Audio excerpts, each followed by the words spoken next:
Rádio Bandeirantes.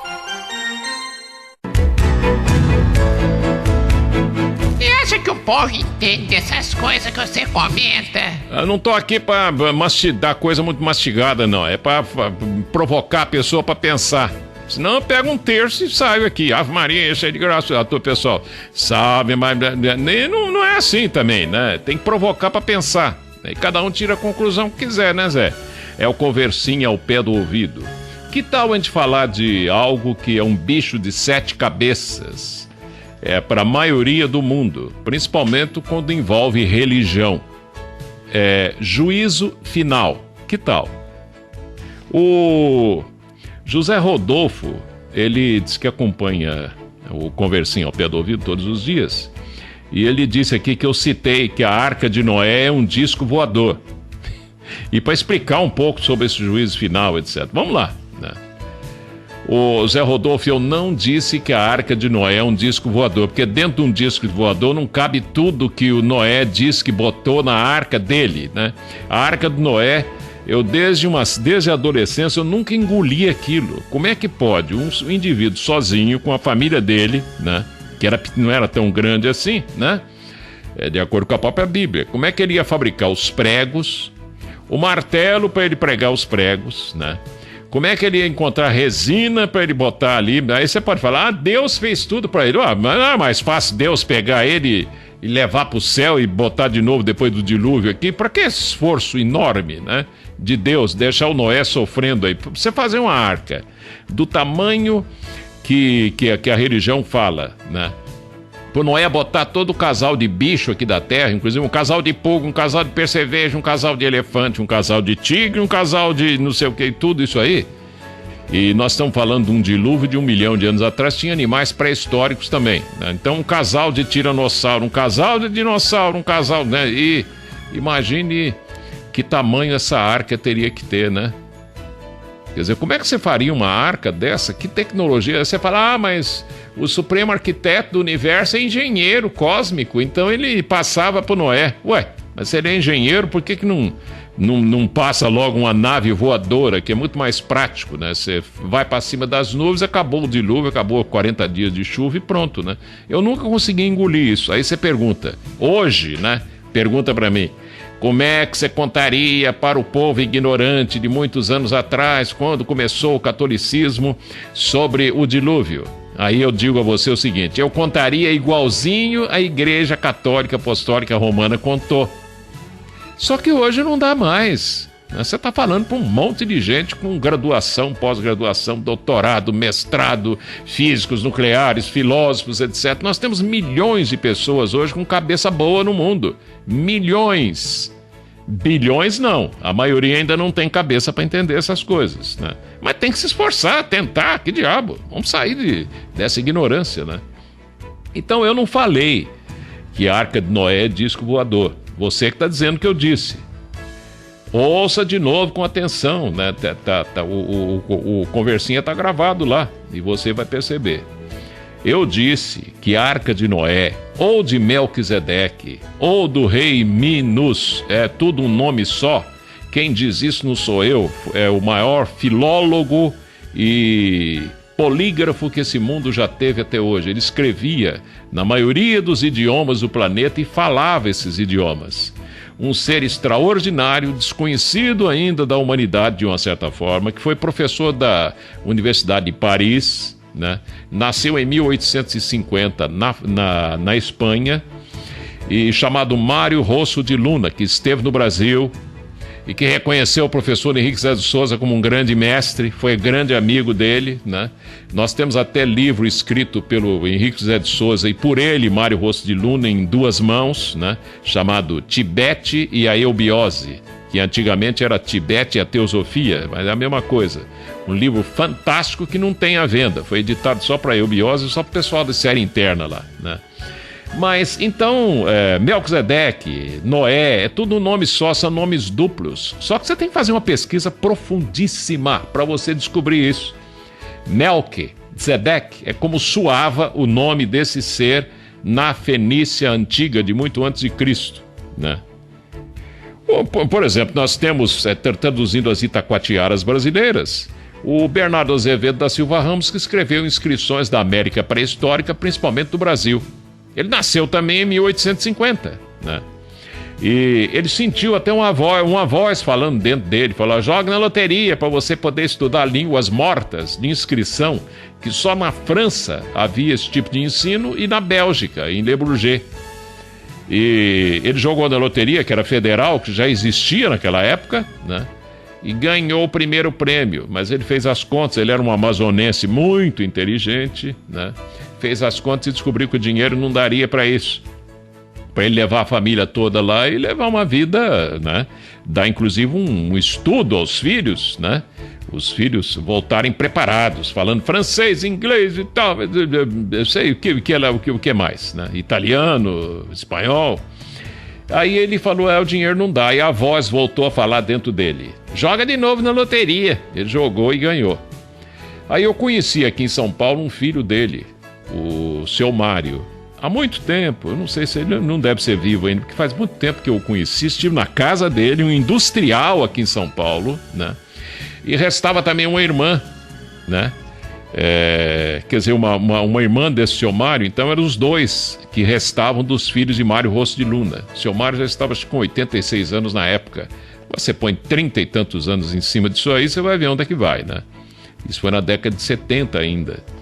E em conversa com o seu Mário, o seu Mário confirmou tudo aquilo que a gente ouvia do professor Henrique Zé de Souza. Realmente, o meu pai falava que ouviu uma voz que mandou ele jogar na loteria. Só uma coisa que vocês não sabem é que depois ele continuou jogando na loteria, nunca mais ganhou nada. Foi só aquilo. Foi só para levar a gente lá para Paris, para França, né? Onde ele estudou línguas mortas, chegou aqui e traduziu as Itacoatiaras brasileiras em 2 livros que foram publicados pelo Instituto Geográfico do Amazonas, né? E só 200 volumes. Na Biblioteca Mário de Andrade tem. Na Sociedade Brasileira de Obiose não está à disposição do povo, só dos membros lá. Nós temos os 2 volumes também. Inscrições da América Pré-Histórica, principalmente do Brasil. Por que eu estou falando isso, né? Porque ele menciona, por exemplo, que as minas do rei Salomão são aqui. Deus me livre, eu estou falando para muita gente hoje, mas muita gente não vai acreditar nisso também. É que lá na África, vasculharam a África de ponta cabeça e não acharam as minas do rei Salomão, que o Rider Haggard coloca no seu romance, né? Aí você vai ler lá no Mário Rossi, no Bernardo Ramos, no livro dele, tá lá: Irã Abif, rei da Pérsia, né? Ele que é venerado pela maçonaria, emprestou navios para o rei Salomão, aquele Salomão da Bíblia, para ele vir aqui. Então o rio Solimões tem esse nome por causa do rei Salomão. Onde é que o Bernardo Azevedo da Silva Ramos achou isso? Nas inscrições rupestres brasileiras. Ele traduziu e pôs no livro dele, um negócio do outro mundo, né? E nem consegui reeditar esse livro, a gente não conseguiu, né?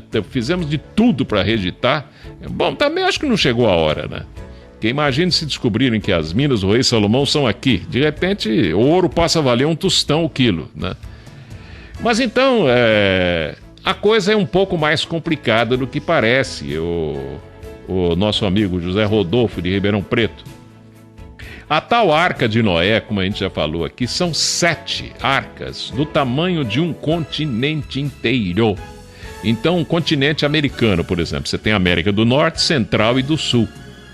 Essa arca, a 4ª arca, que comanda esse 4º dia da criação, em que nós estamos na 4ª ronda ou onda de vida, e nessa 4ª ronda ou onda de vida, quem tem 7 raças, já vencemos a raça. Adâmica ou polar já foi para o espaço. A hiperbórea já foi para o espaço, já acabou, já escolheram frutos dela, né? Já estão na arca guardado lá, né? Como se fosse um museu, experiências cósmicas deles, né? E tivemos a raça lemuriana também, os bichinhos, os casal, aquelas coisas tudo, tá tudo na arca guardadinho, que é para, né? A arca guarda tudo, cabe tudo dentro dela, porque era enorme, né? Era o tamanho das Américas todas, né? E também tivemos a raça Atlante em seguida, depois da Lemúria, tudo que os Atlantes conseguiram, tá guardado lá também. E depois você tem também a raça ariana, e colheitas já foram feitas. Atualmente nós estamos na sub-raça céltica ou germânica, né?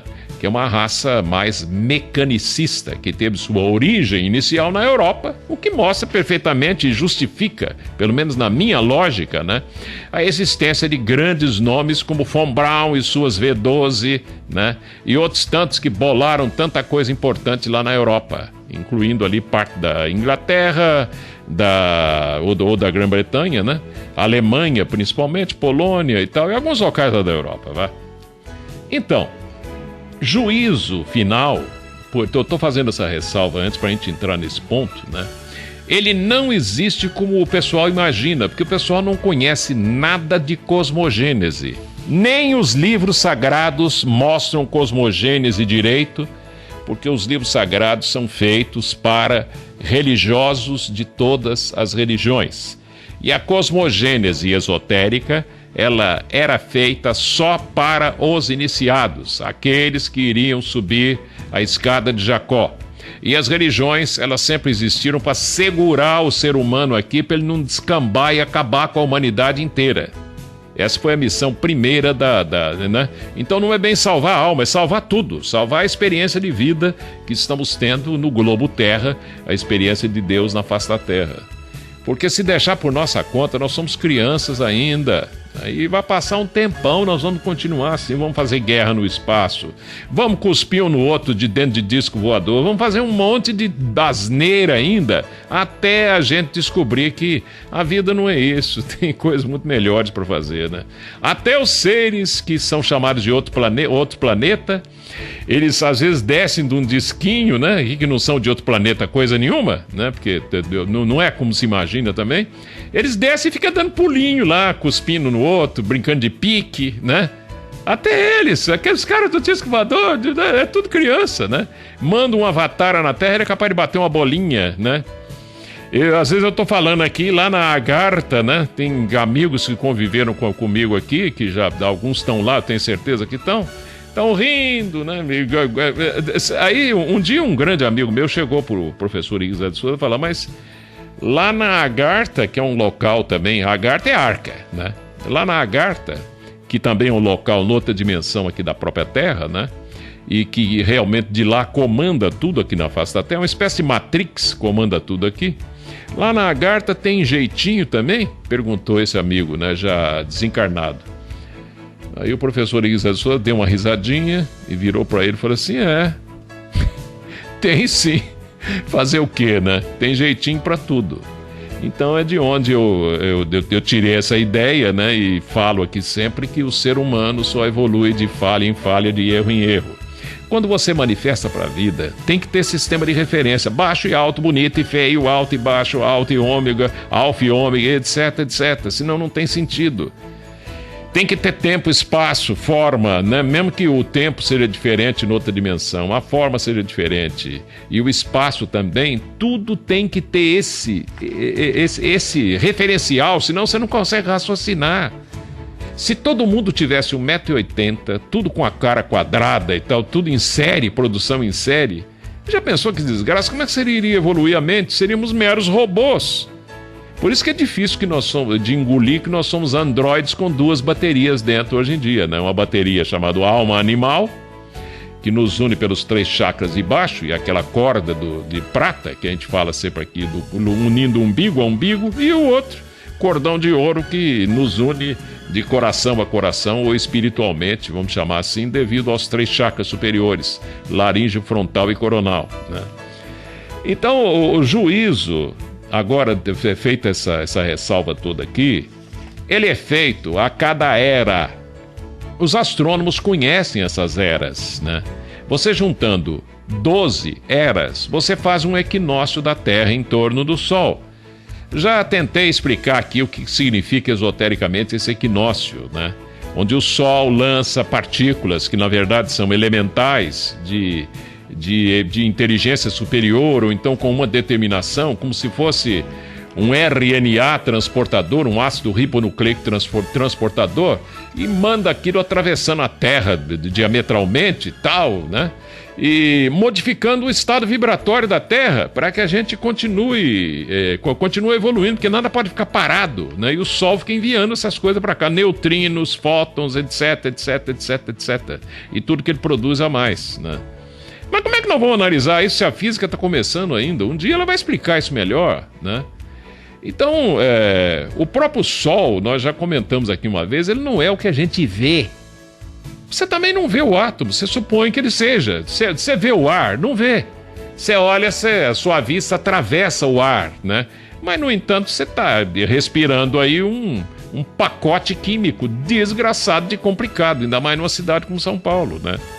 Você tem todo enquanto é complexo químico por aí. Fizeram uma pesquisa, mostramos aqui, Unicamp e USP, mostrando que nós estamos com uma quantidade muito grande de chumbo, cobre e zinco nos parques de São Paulo, onde as mamães levam as criancinhas e falam assim: meu filho, para liberar a eletricidade estática, põe o pezinho aqui. O neném põe o pezinho no chão, né?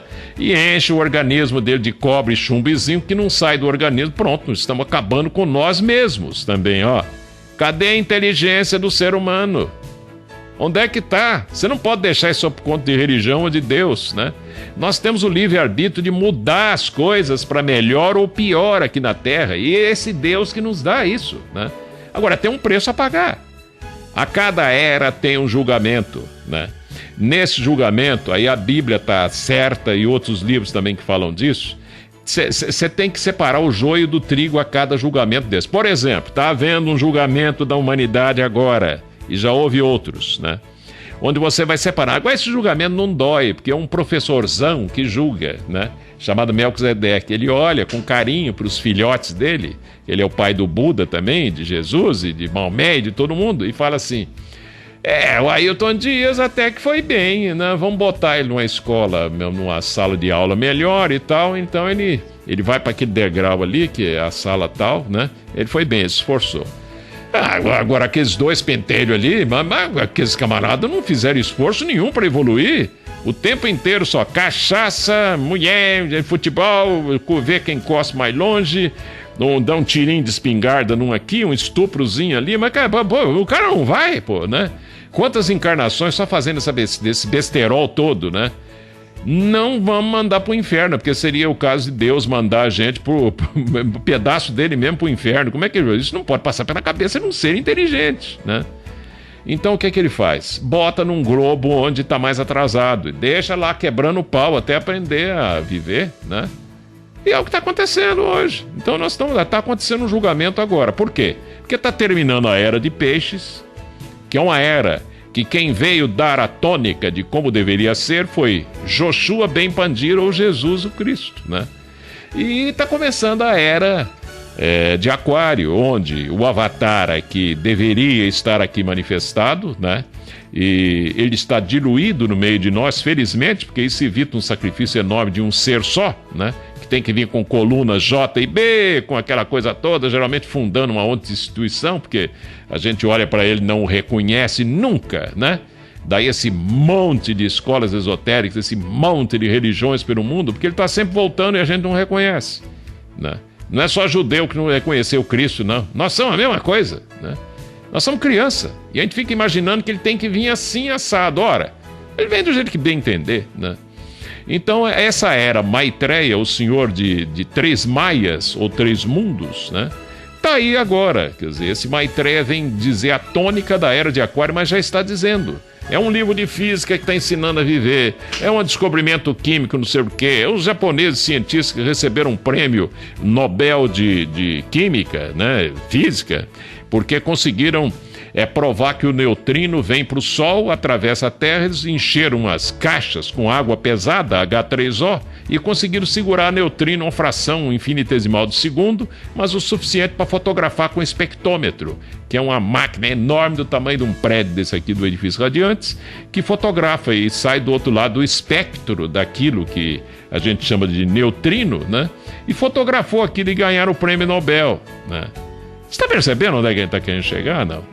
O juízo não dói, não tem perigo, ninguém vai pro inferno, não tem que salvar a alma de ninguém, você é que tem que salvar a sua. Escolha o seu caminho, você quer matar um monte? Mate, mas tem um preço, compadre. Você tem que pagar, a lei de Deus é muito mais rigorosa que a do homem, né? Na lei do homem aqui, você matou, artigo 121 do Código Penal, ditando até 21 anos de cadeia e tal, mas você tem, né, bom comportamento, você sabe. Não, a lei de Deus não. Matou, você morre. É do mesmo jeitinho. Você não vai levar um tapinha no bumbum só. Esse é o juízo, é para julgar os vivos, os mortos, os minerais, os vegetais, os animais, os homens e os anjos e tudo, né? Ou então não há um Deus que seja onipotente, onipresente, onisciente. Ele tem condição de julgar tudo mesmo. Agora, o juízo final, para esse aí faltam 6 setilhões e 34 mil anos. Então, take it easy, boy. Relaxa, tá?